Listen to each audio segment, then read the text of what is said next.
The murder of a college student in Georgia and the immigration status of her alleged killer have thrown new fuel into the heated debate over the U.S. southern border. Conservatives and right-wing media link the Biden administration's immigration approach with Riley's death. Republicans obviously seizing on this horrific tragedy, and they're seizing on this as an example of Biden's failure. I hope that this is not used as, this awful event is not used for political advantage, and it appears that that is what is essentially happening. Former President Donald Trump joined the chorus playing, hyperbolizing the current border crisis as Biden's border invasion on Truth Social. Donald Trump knows how to take advantage of a situation like this and exploit it. Where I think it gets dangerous is when you veer into the demagoguery and the bashing immigrants and making immigrants scapegoats. Latino Students Associations had spoken out and said that that kind of rhetoric is very harmful to the Latino and Hispanic community. I've never seen a headline, not once in my life, that has read native-born American has engaged in this crime or that crime. I have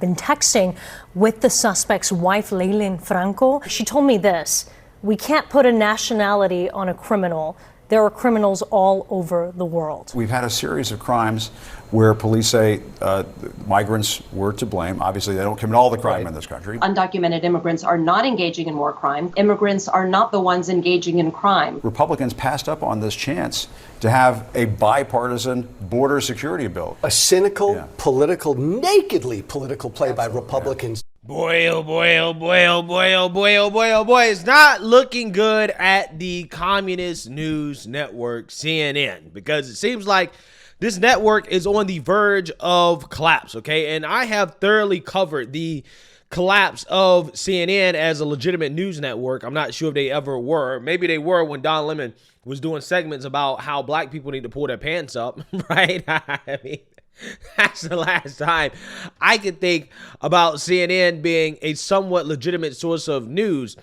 But CNN has been going through a lot of changes, okay? Because ever since Trump stepped down out of office, CNN has been struggling. I mean, the mainstream liberal media generally has been struggling because their ratings magnet, Trump is not in office anymore, okay? And their Lord and Savior, Joe Biden, is in office. And because Joe Biden has basically been a terrible president, one of the worst presidents in American history, their ratings have collapsed, right? People stopped watching the network because all they did was hate on Trump all day. And because Trump's not in office, it just wasn't as much of a draw, okay? So they have been struggling mightily, okay? And they have faced a lot of changes, okay? Their CEO/president had stepped down, okay?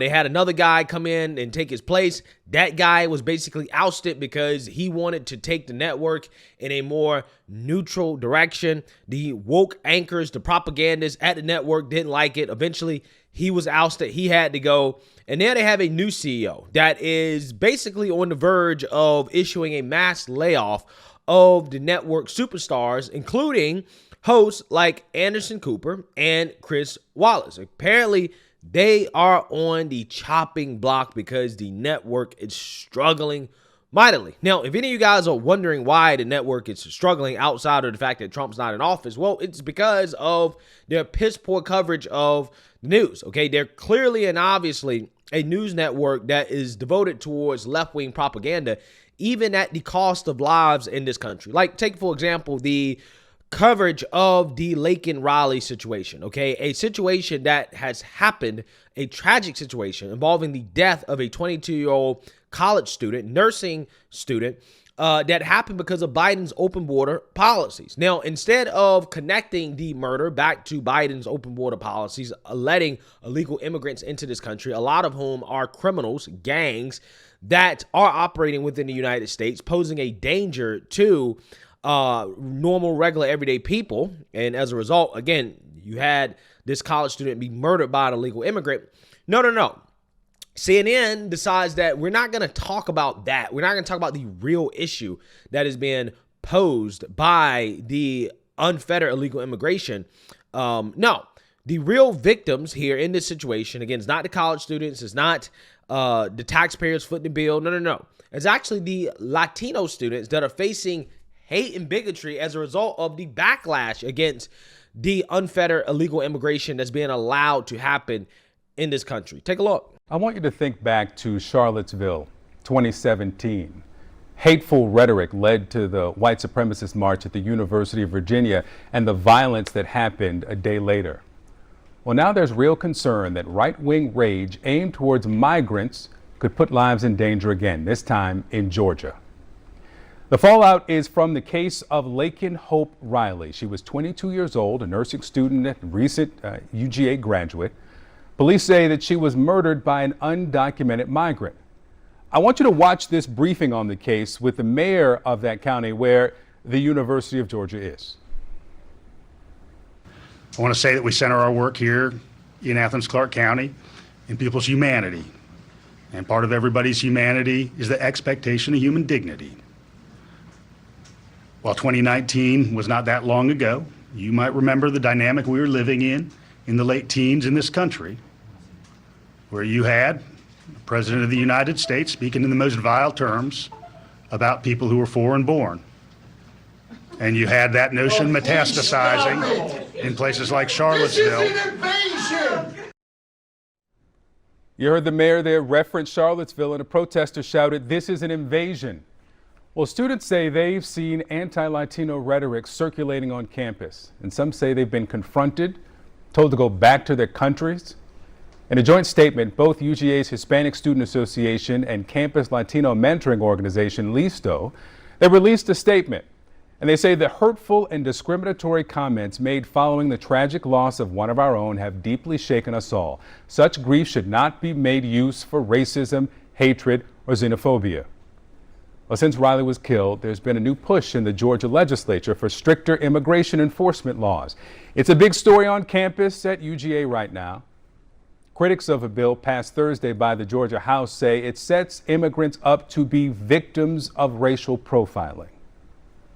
Yeah, so you seen that, you heard that. In the aftermath of the justified backlash against the illegal immigration crisis in this country, or the invasion at the southern border, and the results of that, okay, the dire consequences of that, CNN says, no, the real victim is not necessarily the family members or the woman that lost her life or the taxpayers that are footing this bill or any other American citizen that has suffered as a result of some illegal immigrant criminal coming to the country and committing crimes or anything like that. No. It's actually the people that are being subject to the hate and bigotry, the racism that is a result of the backlash against illegal immigrants, right? Again, it's amazing how that works. It shows you where their priorities are at, okay? Because instead of focusing on the actual problem, which is, again, what's happening at the southern border, the fact that we have so many people coming into this country, unvetted, which has consequences that the American people are now starting to face, consequences that are going to become a lot more frequent because allegedly you have these Venezuelan gangs now operating in the United States. I mean, the crime rates in Venezuela have went down because all the gang members have left. They've left and they've come to the United States. And the results of that are already starting to show up. Okay, this is the fault of the Biden administration. But the mainstream liberal media refuses to link it back to the Biden administration, to actually point their finger at Biden and say, this happened because of your policies, right? You had HB 2, the Secure the Border Act, that Chuck Schumer decided to block, is currently sitting in the Senate. He's not even allowing democracy in the Senate, right? He's not even allowing his colleagues to vote on the legislation that could have prevented this murder, okay? There's a direct link between the Biden administration's soft on border policies and the murder of this young woman. And again, this is not some weak link ass pull that Democrats do all the time when it comes to, for example, issues like Republicans pushing common sense legislation when it comes to the left-wing gender agenda, right? And trying to link that to the deaths of trans people, which is non-existent. There is no link between that at all. Or trying to link Republicans refusing to ban AR-15s with every single mass shooting that happens in this country, when there's no real link between that at all. Yeah, that's not this type of link here, right? Like, there's actually a direct link, okay? This is not something that's just being made up. It's not some ass pull that you're using to try to push your policy that's not actually going to solve the problem. Like, quite literally, the GOP has a solution that is being blocked by Democrats that's in the Senate that could have prevented this murder. Blood is on the hands of Democrats and Joe Biden. But yet CNN instead of focusing on that, no. The real victims are Latino students facing hate and bigotry. Amazing. Absolutely amazing how that works. And then you wonder why the viewership of this network is non-existent, why nobody watches CNN. I only watch segments of CNN for laughter, right? For comedic purposes, okay? They should name their network Comedy News Network, right? Because that's essentially what it is, Comedy News Network. It's comedy watching CNN. I don't watch CNN for any type of real news or analysis. I watch it for comedy purposes, to make fun of them. And that's what the network has become. It's become a laughing stock. This is why nobody watches it. So the result of that is that now, allegedly, they're facing some mass layoffs. So let's read about it. Big bucks talent will become history at CNN as the spiraling news new honcho slashes budgets and takes aim at anxious anchors with oversized salaries, insiders say. New CEO Mark Thompson is preparing ruthless cuts to remake the network as ratings plunge, leaving Anderson Cooper, Chris Wallace, Blitzer, and Jake Tapper facing dates with the Axman, a source says. Yeah, I'm surprised that Jim Acosta is not on the list, okay? Because, I agree. I think that all these guys should be cut. Okay, I mean, they're not bringing in any ratings to the network. Nobody's turning on CNN to be like, oh, I want to see what Anderson Cooper has to say, right? Or what Jake Tapper has to say. They're not bringing views. Okay, so Jim Acosta should be on the list as well, too, because I'm pretty sure nobody's watching him either. But again, this is what CNN's tried to do. Okay, they've tried to save their network by airing clips of Bill Maher, right? On Friday or Saturday nights or something like that. This is what they're doing at CNN. They're airing Bill Maher for ratings. Okay, they've bought on Charles Barkley and Gayle King to do a show that nobody's watching, right? It's actually a failing show, okay? And, there's no surprise because there's nothing but Trump derangement on that show, okay? I mean, this is the fate of a network that relied heavily on Trump derangement for ratings, and now that they don't have that anymore, they are collapsing. Quote, Anderson knows he's on the chopping block because he makes a whopping $20 million a year. He's already started looking for a new gig. A network insider exclusively tells In Touch. Chris Wallace takes $8 million and figures he is a likely target too. Again, Chris Wallace, the guy that used to work at Fox News, right? Who has a job at CNN now. He makes $8 million to do what? Okay, is Chris Wallace really making CNN $8 million? Is he returning that much, right? I don't think that Chris Wallace is making that network $8 million a year. Okay, I could probably make this network more money than some of these guys are making, right? I'm just keeping it 100. Insiders say other network favorites, including 15 million man Blitzer and 8 million Jake Tapper, are also bracing for the boot.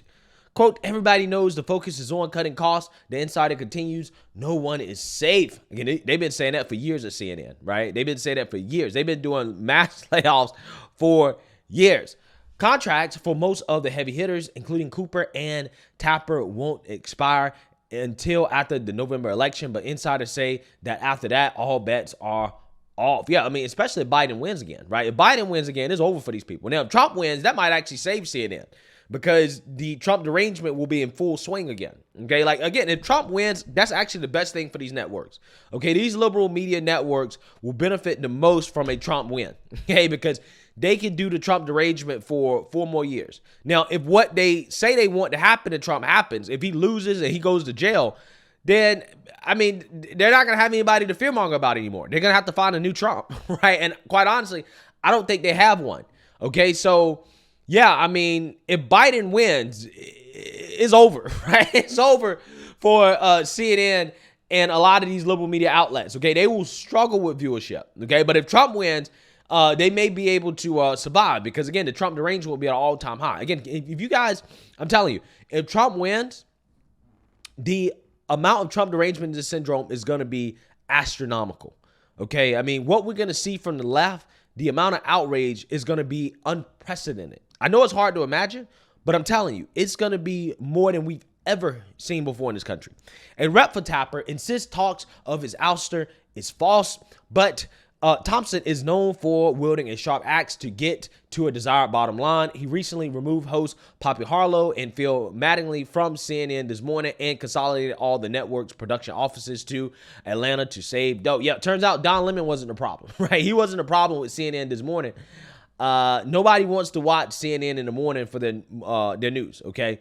Sources say he has no use for the star system and the hefty salaries that come with it. He's reportedly seeking to replace marquee names with talent who built their audiences on social media, including former Fox and NBC anchor Megyn Kelly, who has 1.72 million subscribers on YouTube. I mean, look, if he gonna hire Megyn Kelly, you know, he can hit up your boy as well too. You know, he can help your boy as well too. Now, yeah, I would only do it if I'm allowed to run my show the way I run it now and to say the things that I say right now. Again, I'm not gonna be censored by the network, but if they're looking for talent that has built an audience on social media, they could definitely hit up your boy. Now, I'm gonna need about 5 or 6 months of like media training because I'm not training this type of stuff, but trust me, I can do it. Okay, if you give me 5 or 6 months of professional training with, you know, a multi-million-dollar budget, boy, right, boy, we're gonna bring in some views. I'm telling you. Okay, so if they're hiring people like Megyn Kelly, I think if this guy is smart, he should bring on Tucker as well too. Okay, you get somebody like Tucker, Megyn Kelly, okay, throw me up there, you know what I'm saying? I think we can bring in some views. I think we can take out Fox News, right? I think that we could take down Fox News. I am so serious right now, right? If they're looking for talent that has got it out the mud, okay, got it out the mud, then hey, I'm always available, right? We gonna turn it around, right? We gonna turn it around, but it has to be conservative, right? You need to turn CNN into a conservative network. Conservative news network. If CNN was conservative news network, they would get a lot more views. I'm keeping it 100, and they can keep some of the liberals, right? They just can have a mix. That's the problem with CNN, okay? It's too overtly to the left. Even on Fox News, they have a mix, okay? And I think that's one of the reasons why Fox News is so successful is because, yes, they are conservative leaning, but they also allow opinions from across the spectrum. On CNN, you don't see any Trumpers on CNN. If you started to bring Trumpers on CNN, their viewership would go up, right?